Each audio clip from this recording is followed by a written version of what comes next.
മരണവേദന അനുഭവിച്ച് കൊല്ലപ്പെട്ട യേശു അവന്റെ ശരീരവും രക്തവും അൾത്താരകളിൽ ബലിയർപ്പിച്ച് വെച്ചു വിളമ്പുമ്പോ നമുക്ക് അത് വേണ്ട. നമുക്കന്നേരം കവലയിൽ നിന്നാ മതി, നമുക്കന്നേരം പുറത്ത് നിന്നാ മതി. നമുക്കന്നേരം ഒത്തിരി അത്യാവശ്യങ്ങളുണ്ട്. ഞാൻ കണ്ടിട്ടുണ്ട് പ്രിയപ്പെട്ടവരെ, പരിശുദ്ധ കുർബാനയ്ക്കിടയ്ക്ക് മൊബൈലും കൊണ്ട് ഓടുന്നവരെ. നിങ്ങളുടെ ദൈവം വെറും 7-ാം കൂലി ആയതുകൊണ്ടല്ലേ നിങ്ങൾ അവന്റെ ബലി നടക്കുമ്പോൾ ഫോണുമായിട്ട് ഓടുന്നത്, നിങ്ങൾ വൈകി വരുന്നത്? എന്റെ പ്രിയപ്പെട്ട സഹോദരങ്ങളെ, നിങ്ങൾ ശ്രദ്ധിക്കണം. കർത്താവ് വില കൊടുത്ത് വേദനിച്ച് തന്ന സമ്മാനമാണിത്. ആ സമ്മാനത്തെ താഴ്ത്തിക്കെട്ടരുത്, അത് വേണ്ടെന്ന് പറയരുത്. വിശുദ്ധ കുർബാന തരാൻ വേണ്ടി ഈശോ സഹിച്ചതുപോലെ മറ്റൊന്നിനും വേണ്ടി ഈശോ സഹിച്ചിട്ടില്ല. നമുക്കത് വേണ്ടല്ലേ?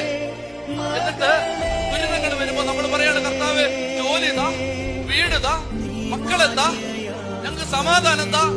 ഈശോ പറയും, മക്കളെ പ്രാണൻ പൊട്ടി ഞാൻ നിങ്ങൾക്ക് എന്റെ ശരീരവും രക്തവും തന്നിട്ട് നിങ്ങൾക്ക് വേണ്ട